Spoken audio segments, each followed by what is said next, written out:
What's going on, guys? This is Joe Tallarico, and you're listening to the Aha Moment podcast, where we find regular people who said no to playing it safe, failed along the way, and are in the middle of their grind to the top. Here's how they think when everyone else tells them no.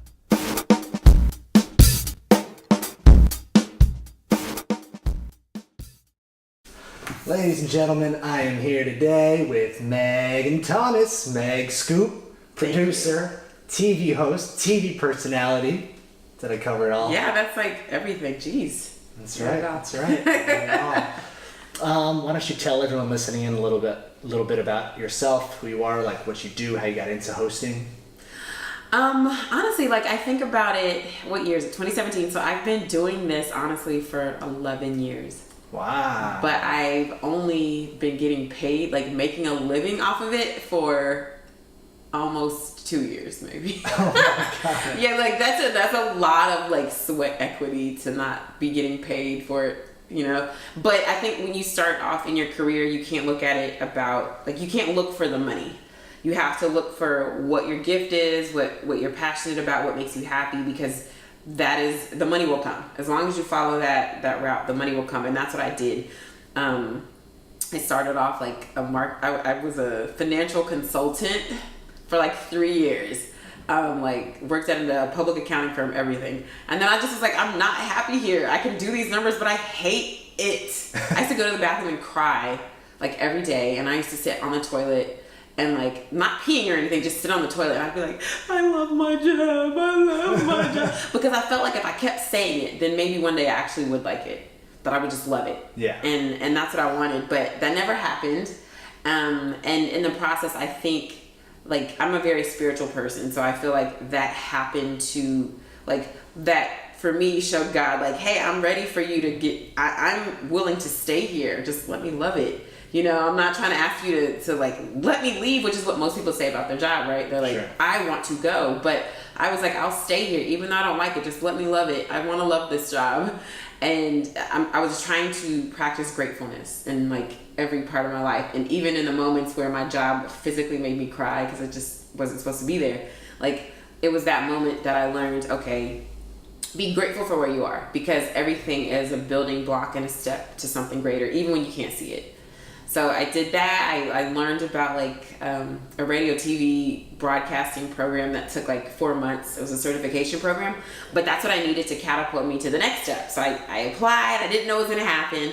I applied for it. I got it. So I was like working as a financial consultant by day, and then at night, like going to TV broadcasting school, and then also working at the hip hop radio station in Atlanta. So like it was so like, here I am with my nerd accounting clothes, and then I'd change and I'd put on like my cool street team hip hop attire and like go like be street team or like go work at different events for the radio station. Like it was so fun. People were just like, I don't understand this dynamic you have. But I did it because I was like, I worked maybe like 70 hours for my job, and then maybe 20 to 30 hours like at the radio station for free for like 8 months. And I didn't care. I slept maybe 3 hours a night, if that.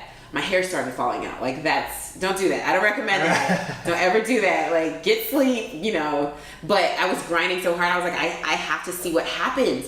So I was doing the radio internship, and then at the end of the internship, I was like, yes, they're gonna give me a job. I can finally leave accounting, and like I've worked so hard. And they're like, we don't have a job for you. Sorry. And how long were you with them at this point? 8 months. Okay. I was 8 months, like grinding 20, 30 hours a week, and I just was like, oh my gosh. But I was like, something's gotta shake. Something has gotta give. And so during my time as an intern, I actually met a woman who produced the CBS local morning show. The only connection that I had made, like as far as like, oh, let's exchange numbers, sure, like while I had been an intern. And I hit her up like, hey, do you guys need an intern? Because my internship is over. She's like, well, we don't really have an intern program, but let me see what I can do. So they like made an internship for me. And mind you, this is like after college. So I am a grown adult at this point. I'm like 21, between like 22 to 23, like somewhere in there. Yeah. And so I was just like, yeah, I'm not in school anymore. Like I got out of I finished my certification program. I'm not in school, but she was like, we'll make an exception. So they gave me an internship, and then like I learned how to do TV production stuff, which was even better. Yeah. Then of course just learning the radio side, and from there, I think I was there for maybe a month or two, and I found a listing for a radio job in Dallas. And I had I didn't know anybody in Texas at all. I had never been there. I didn't know anybody there. But I saw it and I was just like, okay, I'm just going to apply on a whim. Might as well, right? Might as well. Like, what do I have to lose? Nothing. I don't have a job with them yet. So it's not like I'm losing anything. So I applied, and my radio mentor that I worked for previously like put in a good word for me. He's like, I know the guy, but I don't know him that well. So I'll put a good word in for you, see what happens. And sure enough, they flew me out there just to like test me out, and I think I went out there 3 days later. They were like, you got the job. I came back to Atlanta, put in my 2 weeks notice, and like was like, so I have to figure out how to move an entire household from Atlanta to Dallas. So that's kind of how I got my start, and from there just radio took off. I ended up being the news producer to senior producer of a syndicated radio show. And then from there, I left and moved to LA after 4 years, and started just like immersing myself in front of the camera or like on the mic instead of behind the scenes, which being a producer helped. So sure. So that was a really long story. I'm sorry, really long. No, I like that. It's perfect. It gave me a lot to think about and process. The first thing I want to hit on that is you were saying you put in, was it 10 years of? Oh yeah. How do you? So in 10 years, that's a real good amount of time. It is, yeah. How do you, in all those 10 years, stay focused and like trust that like you're still on the right path, you're still progressing, where like others might be like, whether it's through friends, family, or themselves, just think this is getting too long, I should stop. I feel like I should go to something more steady. Right. You know, here's the thing. Like, if you decide to do that, you're always going to have the hankering of what if.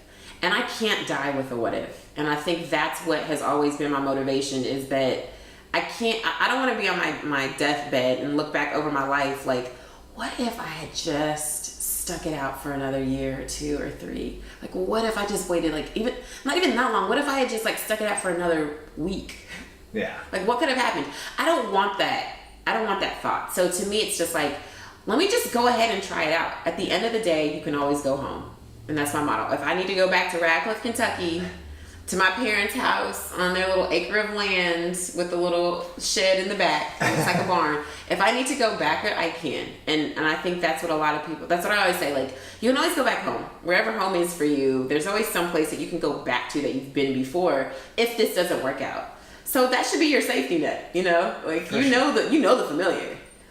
How, when you were first thinking about getting into the hosting and all that, was that something you always knew from the get-go you wanted to do? Like, how does one even fall into that? Especially a young girl growing up in Kentucky. How does A lead to B? Well, I think I grew up watching like entertainment news and just watching that channel, and I always wanted to be like on the red carpet interviewing. Like, I didn't dream of being the actress, even though I do act and I'm a SAG actress. That was something that was kind of a second in comparison to just me being on the red carpet and introducing the people and talking to people and interviewing and like, I've always loved Barbara Walters, and I loved her interviews growing up. I watched it every Friday, I think it came on. And then of course Oprah, like just their interview styles. Like when I watch their interviews, I just don't watch them to like, oh, what is the person gonna say that they're interviewing? I literally study how they say things, like the cadence they say them. Why did they ask that? Like that was always something that was very intriguing to me. And I remember one year my mom was like, well, what do you want for Christmas? And I was like, this book by Barbara Walters that came out in 1975 called like how to talk to somebody that, I forgot the name is super long, but it's basically about how to interview people, and she talks about like all the people she's talked to, and this is like back in the 70s. So like these stories are super old, but I just wanted this book so bad. And my mom was like, okay. And this is when like Amazon and stuff were like just coming about. So she was like, I think I have to look on eBay, or I don't really know how this works. But she got the book for me, and I cherish it. Like it's like in a little safe place. I don't bring it out. Like I don't want it to mess up because it's an old book. But But like that for me is because I was so interested in it, that showed me that was something I needed to pursue. So even though it's like, okay, I'm broke and I need money, and yeah, I'm not on e-news status yet, but I need to get money. So let me get money and make sure that whatever job I get either is closely aligned with what I want to do, or it puts me in a place where I can at least stack up for a while, so I can, until I make the next move that will help me get closer to my goal. And I think that's what a lot of times people that's the reason why they don't make it. It's not because they're not talented, and it's not because their dream was a lie. It's because they didn't have the strength to keep going. Don't stop. You can't stop. You cannot stop. Like, you guys listening to that? Do not stop. Do not stop. Okay. If Tyler Perry had stopped, we would never see Medea. Some of us are happy about. They would be happy about that. That's true. But the whole point is, like, you know, he didn't stop. I think it was like people. He didn't. It was like 10 years. Yeah. That he just had plays that nobody came to see. He lived in his car, still making these plays that nobody was watching. That's even with I think it was both the writer of Mad Men and even John Hamm. I know John Hamm specifically. He'd been acting for like 20 years or something at that point, and he jokes that he had enough parking tickets on his car where it wasn't even worth keeping the car, so he just got rid of it. He stopped using the car. And he was going to do one more audition, and that was going to be it for acting. And that audition was for Mad Men. Like, that was his final straw, and look where it's taken him. So that's great. It's very true. I agree with that. Right. You just have to keep going, even when it's so tough and you're crying and you're just like, I've had many come to Jesus moments where I was just like, why is this not happening? Am I supposed to be doing something different? Like, like maybe I didn't hear right. Maybe what I thought I was supposed to, you question yourself. And then you realize, like, oh, this is just a part of the journey. Like, this is what will sharpen me. So when I get to that point, I can look back and go, oh, that's why I had to go through that. And you don't think about that when you're going through something. You're just like, I just want to get out of this. I hate this. Yeah. But you need those moments because they sharpen you and they make you better at what you do. All the times that I remember, like, in LA is hard. It's hard to live here. I don't have any family here. I live like 2,000 miles away from them. So just being out here with no support system and like working 4 jobs, working at Quest, working at Master. I was a hostess at Master. I would literally like be on the red carpet. This has happened to me before. I was on the red carpet freelancing for an outlet, interviewing somebody on the red carpet. 2 days later, I was in a LA Fitness or 24 Hour Fitness, one of the two, doing a promo for Quest, making shakes for that person. And he was like, wait a minute. Didn't I just... And I was like, yep. I'm everywhere. That's what I told him. I was like, I am literally everywhere because I'm out here hustling. If you cannot respect my hustle, then I don't need your judgment or shame, because this is what I want to do. And the one thing that you will never be able to say about me is that I didn't try. So at least you see me with my Quest hat on. You've seen me with my fancy clothes on the red carpet. And then another time, another lady actually was on set for a show that like is no longer around. But one of the writers, like I had a recap show, and where I would talk about this one TV show with like a group of people, and it was on a network, and that's what the network is known for. And so I did this recap show for like 3 or 4 seasons. I had no idea that the actual writers of the show watched the recap every week. Oh, wow. And like, because we didn't get that many views, like at all. So I was just like, nobody's watching this. I can say whatever, not thinking that the actual writers, like the next day after the episode aired, they would all get in the writer's room and they'd watch the episode to see what we had to say, because they wanted to know, like, this is an authentic view. Like, we would say, like, who wrote this? This is a terrible episode. Like, and they would just be like, oh gosh. And I didn't know that, but they got in touch with my agent at the time and was like, we actually want her to be in an episode. So it worked out. That was perfect. It worked out. It was so amazing. And then when I got there, one of the writers, they were just like they were like huge fans. Like, oh my gosh, we love like your recap show. You guys are great, blah, blah, blah. Fast forward like a year or two, like 2 years later, I was working at the restaurant seating people And the writer came in, and I was just like, "Oh my gosh, hey!" She was like, "Wait, you work here?" And I was like, "Yeah, I work here." And I just love that your storyline is meet someone, see them at my other job. Right. Someone, see them at another job. You never know. And so, like, I was able to, like, hook her up with a great table and, like, an extra free dessert, you know? There you go. You know? And so she'll always be like, oh, I love her. Like, she not only, like, do I know her professionally, but, like, she's out here hustling. She's out here, like, really, really trying to make her dream happen. And so, if anything, you'll respect me for that. And I think that's why I don't have any shame. And, like, you have to have 4 jobs. Who cares? McDonald's, whatever. It does not matter. Take those jobs because they're helping you get to where you need to go. For sure. And like you were just showing, that especially out here in LA, can help that network just magnify because you kept seeing these people. And right. It keeps you fresh in their brains and it gives you more times to talk. And yeah. That's crazy. When you're doing those 4 jobs and like there is that grind and you don't care, like you were saying, I don't want people judging me. I don't care if they do. For someone else who's about to enter that realm where they're like, all right, I've decided I know what I want to do, but it's going to take this kind of hustle to do it. What kind of actionable tip or like mind space do you think they should get in? Should it be you love what you're about to pursue so much that it doesn't even matter to you that you have 4 jobs, or like how do you get through that? Because for a lot of people that's an obstacle. Yeah, I mean, I think that's what it has to be. You have to remember what you're doing and why you're doing it. Because I think when you start to lose sight of like the end game, then it's so easy to be like, you know what, I don't want to do this anymore. This is not meant for me.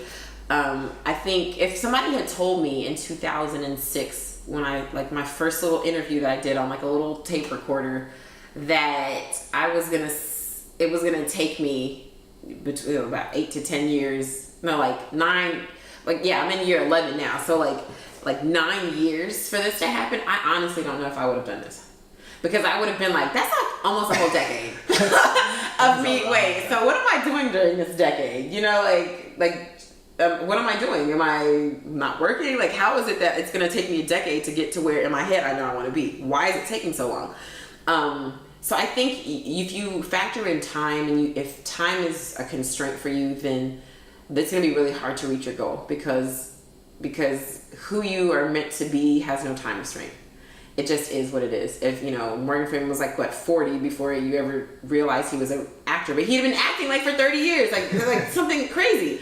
So you can't look at time and say, oh, I'm in my 30s, or I'm in my 40s, I'm too old for this, or whatever your age is. You just have to keep going and know that when it happens, quote unquote, when it happens for you, then that's when it was meant to happen. And had it happened a moment sooner, you wouldn't have been ready to receive it. And a lot of times we're so arrogant to think that, oh, I'm ready for these blessings now. I'm ready to win the $200 million lottery. No, you're not. It's why you're not going to get it, because we think in our heads like, oh yeah, I can handle that. I'm good with that. But the truth is there's a process that you have to go through that's meant for you in order to shape you for who you're going to be tomorrow. And we want to rush it so bad. It's been such a long decade for me. It has, but I needed every single step, from working as a financial consultant, which helps me to this day, to be smarter about my money, to working as a news producer, behind the scenes in radio, to then running the entire show, from that. All of these things, none of them have been lost in my journey. Every single one of these things to this day I still use in some capacity or another. So I needed that decade of pruning to get to where I am today. That's wild. And I love what you said about the time, because even when I think about my goals and what I'm trying to do, same thing. I've been out here in California for 5 years now, and I'm still on the rise to figuring out what I want to do and what it's going to take. But if you had told me 10 years ago, oh, here's where you're going to be in 10 years, I would have been like, do I still want to make those choices? But you need to, because I've had even the smallest jobs that I was like, I hate the fact that I have this job. I don't want to be here. It's all carried over, at least if you're open to seeing the skills that you gain from that. And I needed all those. Even the jobs I hate, even the days that were like, this is the most useless day of this job that I hate. It's probably ended up being the most important because I carried that over, whether it was a lesson learned or a new skill. Right. No, that's important. I mean, I think we just, if you live day by day and go, if every day you say your intention and say, okay, today these are the things that I need to do, to get closer to my goal. And it could be as easy as little as like, okay, maybe it's an Instagram post, or maybe it's like I just read an article about this industry, or whatever it is. As long as you have that in your mindset every day, I got to do something that helps me get towards my goal, then you're on the right path. And I think sometimes we think the small steps aren't important, but they really are, because it's still a step forward. Yeah.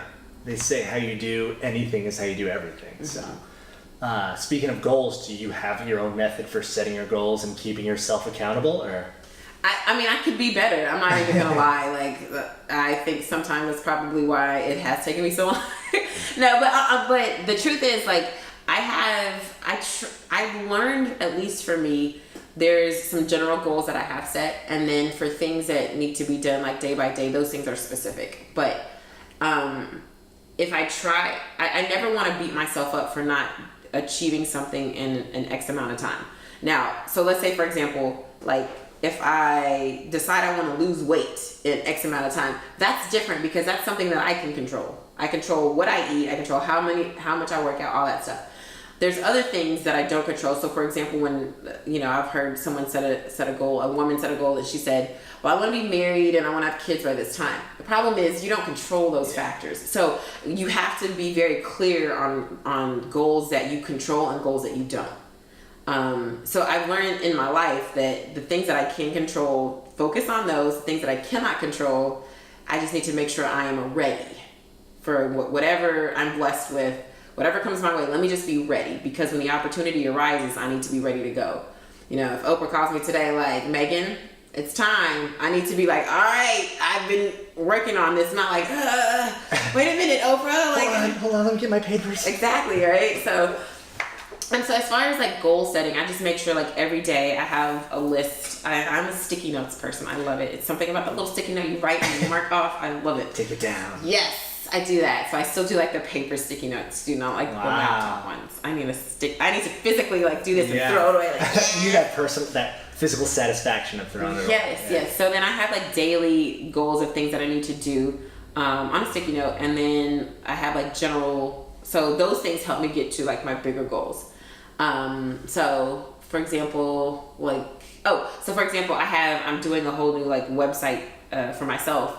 And so I have like a list of things that needs to be accomplished. So every day that if I don't mark off the same, or if I don't mark off those things that I need to get done today, they just carry over to my next sticky note for the next day. And the problem with that is what it does for me is like, oh my gosh, my sticky note is now overwhelming, because now I have to add tomorrow's stuff to it too. So that for me is a visual of like, okay, you have to get this done, because I can only write so much on a sticky note, you know what I mean? So like, I have to make sure I get those things done. That's cool though, because the sticky note itself will limit you. Exactly. It's self-enforcing because of how small it is. Right. What about if there's, because like you said, it carries over. What do you do on the days where like, I need 3 sticky notes to switch over on my list? How do you not get overwhelmed or get through that list? Well, there's going to be overwhelming moments. Today was almost that day. I'm not going to lie. There was so much going on. There's going to be days that are like, I'm not going to get through the list. And I think I have to give myself grace on those days to say, you know what, Megan, like, it's okay. Like, you still have to get to sleep. You still, and I don't sleep that much, and I don't advocate that, because I mean, even God took a day off. I can spare something, right?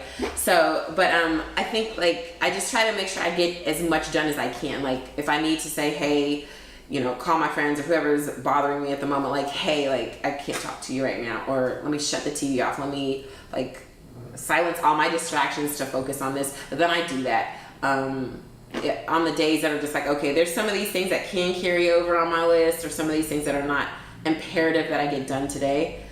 Let me go to sleep and let's get it done tomorrow. It's okay. And so I think that's the moment, like, don't be so hard on yourself. It's okay. It'll happen. Okay.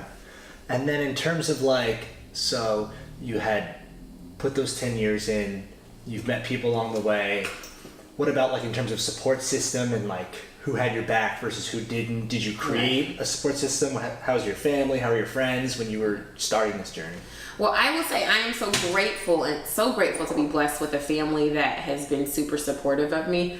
They were always like, well, do whatever you like, go for your goals, like figure it out. Because I think they also know that one thing I'm not going to do is be like I'm always going to figure it out. Because I'm not lazy, they didn't have to worry about me like living off of a man or something like like just living out here. I'm a kept woman. Like I have an old boyfriend. They knew like you're gonna work your butt off. So because of that, we can support you. We know that you're not going to LA to just like live this life. You're actually like going to be working and working hard. So my parents have always just been like super supportive of everything that I've done. And then I've had friends who at times like they didn't always understand my vision, but they loved me enough to say, you know what, I support it. I don't see how that's gonna work. You know, I'm a very like type A personality and you're not like, but they were always loving enough to just say, do it. Like, do it. If you don't, I'll still be your friend. And then I've come across people who I guess are more opportunists. So when they see that you're doing good, when they see your Instagram posts and they're like, oh, like you're living a life. Like they, you know, hey, let's be friends, let's hang out, let's do lunch. Well, if you're looking at my Instagram post and you know I don't have time for lunch, and since we're not friends like that, I'm sorry. Like there's no space for that.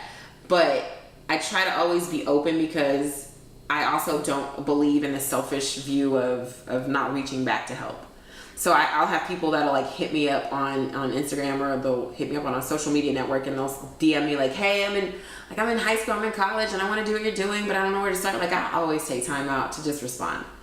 Always. I don't have to know who you are because there's no point in me growing in my journey if I don't reach back and help somebody else, because somebody helped me. So for me to think that I don't have to do that is very disrespectful and rude and means I don't deserve to be where I am. So I would say that, yeah, just people, there's always going to be people who don't believe your dream, but you have to believe it enough. And I just thought of something.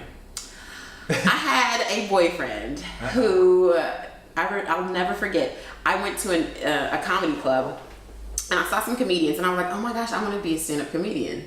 Like I wanted, and I at the time I didn't realize like how hard it was, but I was just like, I just want to do something in comedy, which is the space that I work in now. And so I just was like, I want to do it's something about this comedy, like I have to do this. So I remember telling him like, I think I can do comedy. I feel like something's there. And he busted out laughing. He felt like the hardest, like. I'm assuming that's you're joking, right? Type of laugh. Yeah, like, and I just was like so surprised. I'm like, yo, like you're supposed to be the one supporting my dream and supporting. It was like, yeah, right, whatever. And I just could not believe it because this is my boyfriend who I thought loved me. And that's why he's an ex. Right, exactly. And it was at that moment I was like, you can't go where I'm going.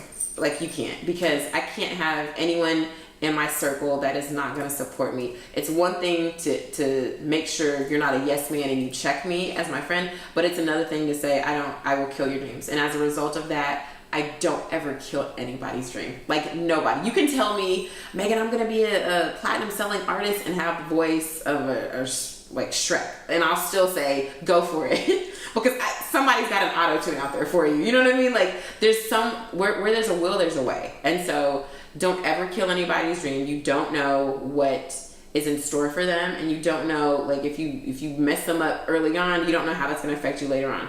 Oh, for sure. Marcus, who came in last week, he brought up that exact thing. He told a story of when he was in high school, his teacher had him do a project, mm-hmm. and the project was, talk about a career that you want, and his was be an audio engineer and be a producer. And he like put all this effort into it, did it, and the teacher gave him a C, not because like he didn't do good on the report, but because she said, that's too unrealistic of a goal for you to do. See? And so it's like, why? And he made up a good point, and his point was people are going to project their insecurities or failures onto you. And the way I see it is, man, we're in our heads enough ourselves. Like, no one's a bigger critic, at least for me, no one's a bigger critic than myself. I'm already shooting myself down and trying to pick myself back up, so we don't need other people doing it as well. It's better to just help other people out. There's this scarcity mindset, going back to what you were saying about when people reach out to you and say, how do I get into hosting and that, where some people feel like, I don't want to give away my secrets and my connections because then there's none for me, and you can't succeed in an environment like that because no one wants to be around that. Yeah, and then that means that you're not really that good at what you do. Yeah. Let's just be all the way real, because if you're always concerned with, oh no, like, and that's a good moral check for me too, because we all have insecurities. This is a city of beautiful people who are very talented, and there are times when I've walked into auditions or walked into a room and I just was like, oh my gosh, everyone here is prettier than me, they're smaller than me, like they have more credits than me, and you know they're probably gonna get picked for this job over me. Like when I start getting in my head, I have to remember like I am enough. What I come with is my unique perspective, and each one of us has that. Nobody has what we have, and you have to remind yourself like, this is me, this is important, this is like, I focus on this.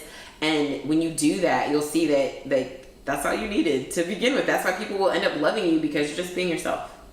You brought up the biggest thing that I like to touch on with all my guests, and kind of the whole like meat and potatoes of this podcast, and what I'm trying to do is that saying, I am good enough. And Right. we're all, whatever it is in our lives, whatever adversity we face, we somehow, as we get older, we each have our own unique thing that we tell ourselves, I am not good enough. Right. And why do you think that is? Why do we let ourselves succumb to that and think I'm not good enough and let us hold us back?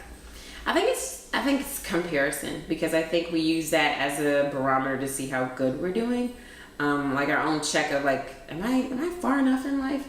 And I think like when we're young, we're competition is projected onto us. Like you're in class, like who got the best grade, you know, who's like the best speller, who gets picked for the basketball team. Like it's always who's the best at XYZ. So when you grow up with that, then as an adult you go, okay, well, am I far, like do I have enough money in my bank account, or do I have enough followers, or whatever the case may be. And I think you start to compare yourself. When you compare yourself, you're going to always fall short because there's something that somebody has that you don't have, and that's okay. And I say this all the time, like you're not everybody's cup of tea, and you have to be okay with that, because guess what? You don't like everybody either. I love everyone. No, I'm just saying, like when it comes to dating, or when it comes to like group of friends, like you don't want to hang out with everybody. There's your set group of friends that you like, and you guys like the same thing, and that's okay. And there's nothing wrong with that. There's nothing wrong with that. Just because someone doesn't vibe with you doesn't mean like, oh, that person's an asshole. Or, right. I don't want to be with that. It's just different interests. And you have to be okay when someone says the same thing about you. And I think that's why we're like, oh, you know, I think I'm the greatest. No, you're not. You're not the greatest.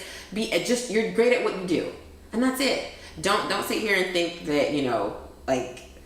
I mean, I say this all the time. I said this to somebody recently when I had to talk to her about like, it was a dating situation, and I was like, "Honey, you're not everybody's cup of tea," and she was like, "I didn't think that's how this situation was gonna go. I came here to like to get encouragement from you, and this is what you say." And I said, "You have to say that because that's a good thing. Like when it comes to an audition, when it comes to a job interview, you're not everybody's cup of tea." And if they don't choose you, it's not because you're not good enough. It's because you weren't fitting what they needed. That just means there's something else it's like a puzzle piece. Like you fit somewhere else. Go where your puzzle fits. Stop trying to make your puzzle fit into a spot that it doesn't fit, because then it's going to be awkward and it's not going to work. That's admittedly the hardest thing I've had to work on personally. Just the other day, I was just being me. I was being silly. And my girlfriend was recording it on her Instagram story, and right away I was like, "Don't post that! Come on, I look so dumb." And she was like, "You have to get over that. Right? Who cares?" And I let her post it, and I even was like, "Send it to me. I'm gonna post it," because I made it like a test for myself, because I knew like I'm saying out, it's something I'm trying to work on. So the only way I'm gonna work on it is battling it. And so I posted it, and the important thing I've learned, and I guess I've always known, is like I got people like. My friends who were my true friends were commenting like, that was hilarious. And then people who didn't, either I didn't hear anything from them, I didn't get any bad comments. But if anything, it showed me like who my true friends are, because they would be the ones that were like, "Oh my God, Joe, what are you doing?" And then the other people just didn't mind. So like I've learned that, and then also through the different jobs I've had, I had to learn that the hard way early on, because I didn't know that, where, like you said, it's a puzzle piece. There have been places where, knowledge-wise, I was more than a perfect fit. I had all the requirements on a checklist, but you realize, like, oh, we just don't see eye to eye on stuff. Not that we butt heads, but we're just, you know, two different people, two different interests, and that's why there's no longevity there. So that's a very good point that you bring up, for sure. Yeah, I mean, it's important, and I really hope and pray that that's one of the things that sticks with them. And also to the point about like when you have when we were talking about earlier, when somebody tries to do what you're doing and you don't want to share any secrets with them, one thing that I did want to bring up is when that happens, how you can check yourself is go, okay, like how am I feeling? When those feelings of jealousy pop up and you're just kind of like, wait a minute, they're doing what I'm doing and I don't want to do that, and that's not like, I don't want to help them. And those moments you have to check yourself and go, I'm enough. Here's the keys. Like, here are the keys. And it hurts. Sometimes it hurts because you're like, you know, as humans, we just tend to be selfish. So the selfish part of you is like, I don't want to help you. But then you're like, you know what? Give the keys away. Let me help you achieve your goal, which is exactly my goal. But that's okay, because what you do and what you bring is totally different from what I do and what I bring. And if I try to keep you back, then I'm only holding my own blessings back. So I've had to do that several times in my career, but I've never regretted it. And it always makes me better, and it always checks me, because that will happen in a moment where I'm feeling really, really insecure about like my journey. You know, things aren't happening the way they should. You know, doors aren't opening for me. I'm just like, why is nothing working? It's at those moments that somebody comes. It's happened to me so many times. Somebody comes and they're just like, oh, I want to do what you're doing. And like we're like kind of neck and neck. And it's just like, I have something that will help them. And I feel like those are tests in your life. Like, are you going to help them or not, Megan? And guess what? Every single time I'm like, here. But when you're open like that, then you're open to receive, and more blessings come to you. I really believe that. That's awesome. And that's the other like half of what I'm trying to do with this is I realized like working at Quest and just meeting people along the way through my journey is I love helping people on their journey. So like as much like, yeah, of course I'd love to get this to be something popular and so that people listen, but not necessarily for me, but so that people hear like your stories, and it's more awareness for like you to get your brand out there, as opposed to like, oh, I just want my brand out there. And that's like, and I just love hearing stories and talking to new people. So that's big. That's why you're about to be a superstar. Don't forget me when you're huge, all right? Who are you again? Oh my gosh, see, Joe, starting already. What about in terms of like your upbringing as a kid? Did you have a certain discipline that was instilled in you that helped you out? Did you have a certain insecurity that helped you out, that played kind of your, whether it's some people have that chip on the shoulder, they're always fighting back, or how was it? As far as discipline goes, well, I grew up in a military household. My father was in the military. He's a career military man. So there's a lot of structure. You know, you get up at a certain time. You're not allowed to sleep past this time. Fix your bed, clean, whatever. And I think that helped me to this day, just to make sure like my home is organized, and I feel like your home is a reflection of who you are. As far as like, the other part of that is I was also, I was raised in a Christian household. So spirituality was instilled in me early on. And I will tell you that has helped me through a lot of things on my journey. When I had nothing to hold on to, at least I had God. And that has always helped me and guided me. One of the insecurities that I had growing up is I was always fat. Like, I used to live in Thailand overseas. When I moved back to the States in the 4th grade, I like got so fat because over there the food is like clean. And it's cheaper there too, right? It's cheap. It's hot over there. You swim every day, like whatever. I come here and I like got so fat, and now I'm in like American public school. After being in international school, like international private school, like coming to American public school, and just like living in Kentucky, I was just like, oh my gosh, this is like terrible. It's not hot all year round. I can't go swimming every day. And I got fat. So from the 4th grade on, I've always been chunky. And it, you know, middle school is rough for chunky kids, and high school is even worse. So I had to learn to be quicker. You know, when you're a fat kid, you have to learn like skills. You either are funnier than everyone else, you're wittier, you're smarter, or there's something about you that you just have to end up being better at because you're trying to make up for what you feel you don't have physically. So as a result of that, I was like super smart, but I also at the time like decided to be super arrogant. So I was just like, you know what, I'm just gonna be who I am. But that helped me, you know, in my insecurity, it helped me to learn confidence. But I think that, which is what I carry to this day. And I also carry the you're enough, because back then I would have to say that to myself and I didn't believe it. And so in the moments that I have that I don't believe it, I have to remind myself, you are enough, Megan, you are enough with all of your chunky glory. Embrace that chunk. I know, right? You're enough. Am I where I want to be physically? No. I'm still a work in progress. You know, I don't have the muscles like you, Joe. They're coming in. But at least now I am in a better mental space and I can talk my way through certain things. So.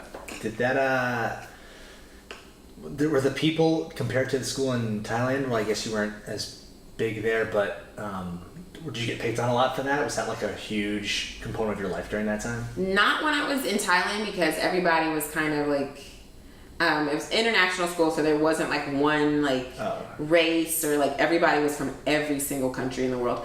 And I wasn't chunky yet. I didn't get chunky until I moved to the States. But then when I moved back to the U.S. in the 4th grade, that's when like I blew up and I started getting made fun of. Okay.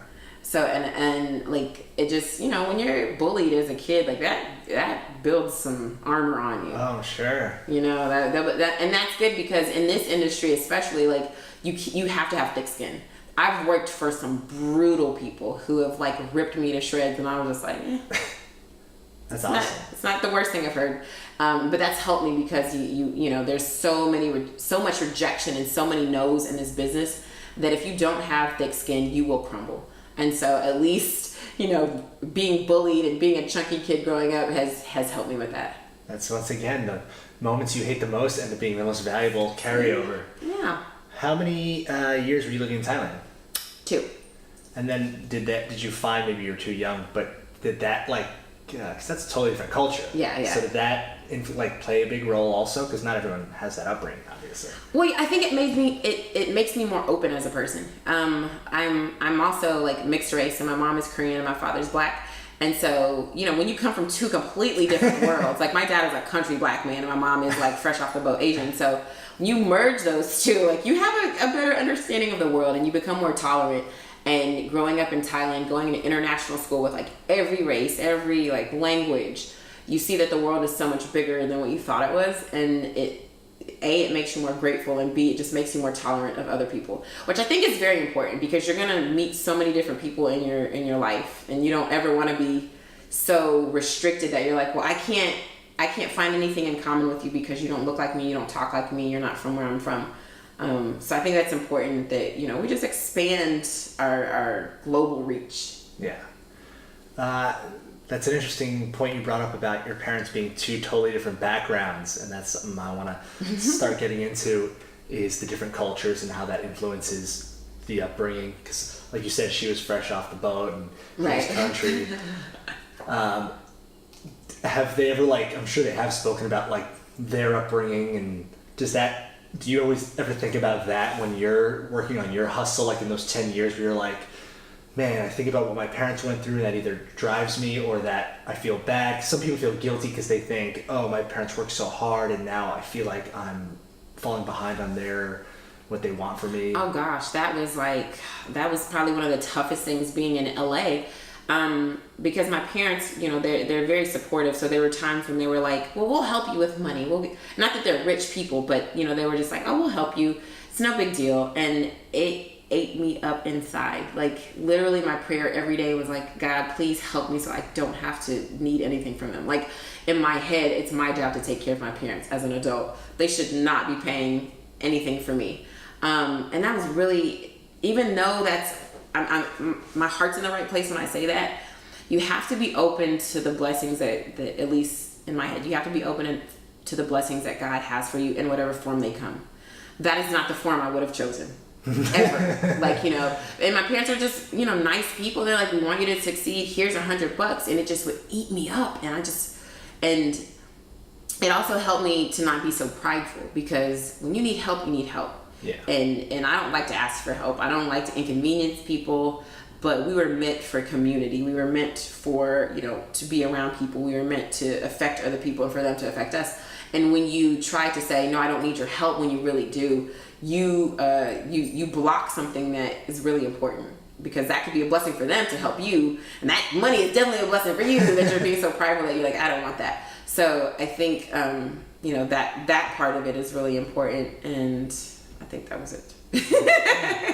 No, that's good, because I'm kind of in a similar boat where I'm fortunate enough where if I ever like was in the dumps, my parents would definitely help me out if they can. And I know some parents are definitely like, nope, you're on your own, don't even bother asking me. Right. Which, you know, everyone's got their own style, but what at least I've learned in my experience, and it sounds like for you too, is we were lucky. I think it's fine when the parents help them out as long as like we've learned to appreciate like what it took for them to get there. So like us, we're not just, like you said, we feel bad even taking, like getting that, but we're going to pay it forward for sure. And we know like if we ever have kids and like that's always going to be passed on. Even if you don't have kids, like you said, when people message you and reaching out, like I think with great parenting, you get those benefits, but it also teaches you a greater overall community aspect of like giving back. Right. And I definitely thank my parents for that. They're such wonderful people. You know, when I see, I come from poverty. Let's just say that I was raised, there was a time when I had free lunch. You know, when you're in public school, free lunch means you're poor. And then reduced lunch means you're poor, but not as poor. and I went through both of those. And, you know, like, my parents both come from super, super poor backgrounds. So every generation gets better, and you know, your parents work so hard so that you can do better than them. And there's times when I was just like, you know, like I don't want them to pay for me. I want to help them. And that's also been a motivation to the reason why I can't stop on the days that I'm like super tired and I'm like, I can't do this anymore. I remember, you know, my parents are rooting for me and they're helping me even when they don't have it. They don't necessarily have it. And you know, my grandmother, God bless her soul, she used to clean houses for a living. And she worked hard and she cleaned someone's vomit off their floor so that I could be here doing what I'm doing. So never should I should never take that for granted, and I should never be so overwhelmed, quote unquote, that I can't even get up to go hustle another day, to make it happen one more day. My grandmother cleaned somebody's dirty ass toilet for me to be here today. And if she did that, then, and she did that for her kids who did that for me, like if she could do that, then I can surely get up one more day and make this happen. You know? So I keep that in mind, and I keep in mind that, you know, my dad had to work on a farm. Like, these are things that they did so that I could be where I am. So I have no reason to stop. I call it a behavior association, as goal advice, as when I was a trainer, like as that advice. It's the biggest thing whenever I hear people who want to change and they can't, the behavior changes everything. So I call it like, I'm the type of person that blank. And I've noticed the only people who are consistent and see results like what you're doing, it's not because, oh, I want to be a host because it's going to make me lots of money and I'm going to look really cool. There's no behavior associated with that. I mean, there's cocky behavior, but there's no like foundation of that. Whereas if it's, I'm going to hustle hard to become a host because that's what I love, and I'm the type of person that knows where my family came from, and I'm going to work hard to pay that back, that's a whole much stronger foundation to build your life off of. So that's big. And that's what you need in the moments when you're like, this is over. Like you remember, you look back and you're like, okay, never mind. I got to keep going. I can't afford to stop. Now, in your industry, what would you say is something, whether you see it or it was something you experienced, that when you're first starting out, people spend the first 4 weeks or whatever it is spending too much time on that, ended up playing not a big significance? Wait, what do you mean? Like when you're trying to get into hosting or acting or whatever it is, producing, that you spent a lot of time focusing on because you thought it was important, and it was just like, why did I spend so much time, whatever that was? I think, at least in my industry, I think my big thing, I know a lot of times you always hear like, oh, you need to network, you need to meet people, you need to do this. That is true. But I think I was getting to the point where it was like, well, if I don't network, I'm not going to meet people, and I'm not going to like create these opportunities for myself. And that is false, because I don't believe that I create opportunities in that sense. I feel like you just have to be ready and aware. So, because what happens is that can end up being inorganic and inauthentic interactions end up making you look fake and false, and then people don't want to deal with you. So I had to learn, like, okay, stop trying to go to every networking event that's available, because there's other things that you can be doing that's like personal reflection or spending time becoming better and whole by yourself. I always thought like, okay, if I go on Monday, if I go to this networking event and then leave there and go do this, and leave at this industry event and go there, then my people will see who I am and then I'll get my big break. Woo! you know, and then, but on the inside, I'm a wreck. I'm not sleeping because I'm trying to go to all these places. I'm not eating right because I don't have time to like sit down and make a proper meal. I'm like not spending any time like spiritually refocusing myself. I'm just running, ripping and running, hoping somebody notices me.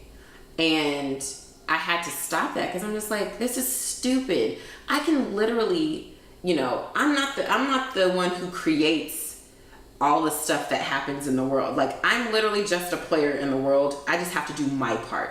And my part is not to run myself ragged making an opportunity. My part is to be ready, like make sure I'm studied up, I'm reading, make sure I'm a whole person, because regardless of what your career is, you are still a person who has to contribute to the world. You have to be whole. You have to be happy within yourself, because then that permeates to every part of your life, whether it's your family, your relationships, your work, your career. All of that will be a result of you being good first. Take care of yourself first. And then you'll see the opportunity. Somebody could come to your door, knock on your door, and it'd be the wrong door. I'm like, you know what? Wait a minute.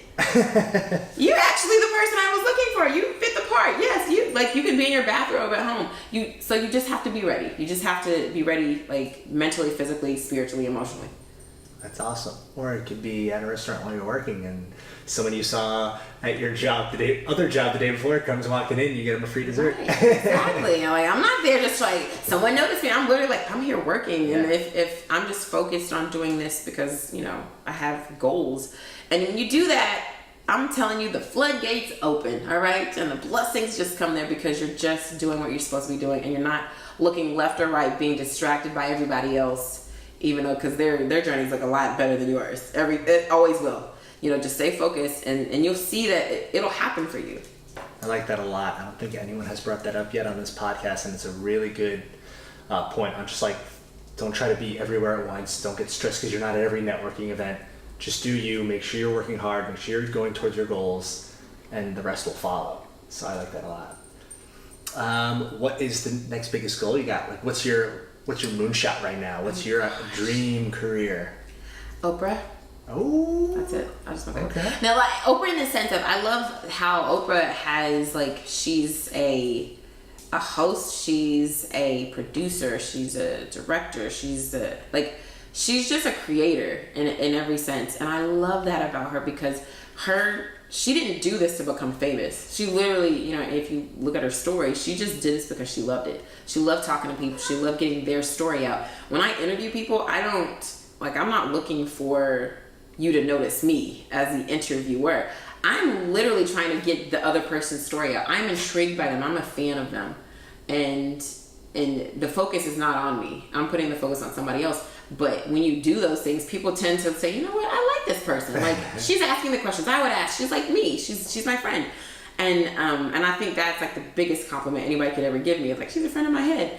And so I strive to be a friend in your head. And the way I do that is just being like Oprah. Like she built the framework, so she made it easy for me to follow. But even though my journey is my own, like there's a great framework that I can follow and look at her career. And I just love how she's like, she has her own network. She's creating opportunities for other people. And she wasn't selfish and said, oh, I just want to be the queen of talk. That's it. Like, she's opening schools for children who don't have opportunities. She gives back so much, and as a result of giving back, more comes to her.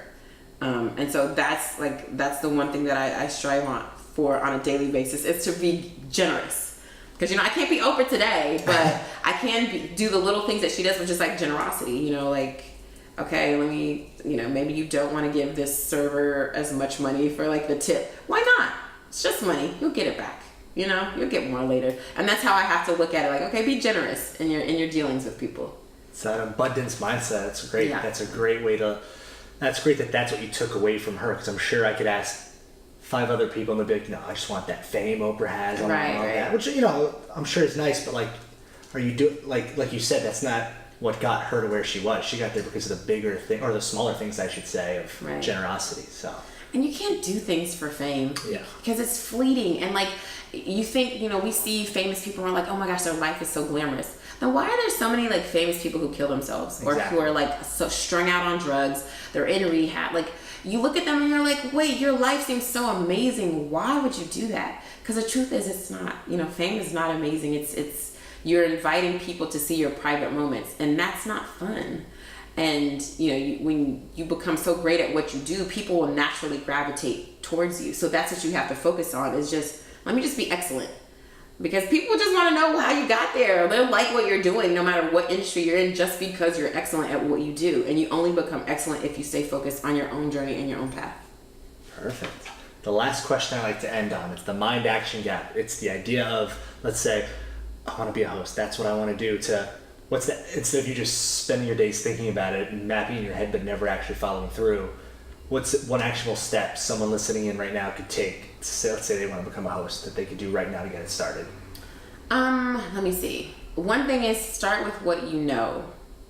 Because people they always ask me like, well, what should I do to become a host? And I think sometimes their question actually is, what should I do to become famous? And I'm like, I can't help you there, because technically I'm not famous, so I can't help you with that. But just start with what you know, because you know your frame of reference is what people will like about you. So for example, like for me, my spirituality is like a huge thing for me. So I notice that whenever I talk about that, or, you know, sometimes I've been scared to say things, but when I talk about my spirituality, or when I talk about, you know, just what helps me get through the hard moments, people tend to like that and gravitate towards that. So that's what I need to talk more about. In the same sense, like, you know, one thing that you're great at, Joe, you're great at like fitness. Like, it's just like something that you love to do. And that means that that's going to be a part of whatever your big journey is going to take you to. Like, somewhere in there, fitness is a big part of it. Your body part of it. So you have to start with what you know, what you're good with, what you're good at, what you love to do. Start there. Start talking about that. So, you know, if you're great at it, if you love cats, maybe like you just start talking about cats, and you start a web channel where you talk about the different breeds of cats. Don't worry about who's gonna watch it. Just do it. Maybe if you love basketball, just talk about basketball because you know it and you love it. And somebody might go, you know what? We're looking for a basketball reporter. Ha! And you have like, we see on your Instagram page and we see on like social media and YouTube that you talk about basketball all the time. We want you. We love your personality. That's it. Hey, cat lady, we need someone who knows 50 million different breeds of cats and actually makes us laugh talking about cats. We love you. We need you for this. So just start with what you know and put it out there. You don't need any fancy equipment. Use your iPhone. iPhones are pretty cool now. Yeah. Perfect. Social media handles, any events coming up people can, or places they can check you out? Yes. Go to, I'm Meg Scoop, like scoop of ice cream, because I got the scoop. Meg Scoop on all social media channels, Facebook, Instagram, Twitter. You can also catch me on All That Digital, which is my current job, where I'm a producer and a host, doing a lot of comedic content. So check that out.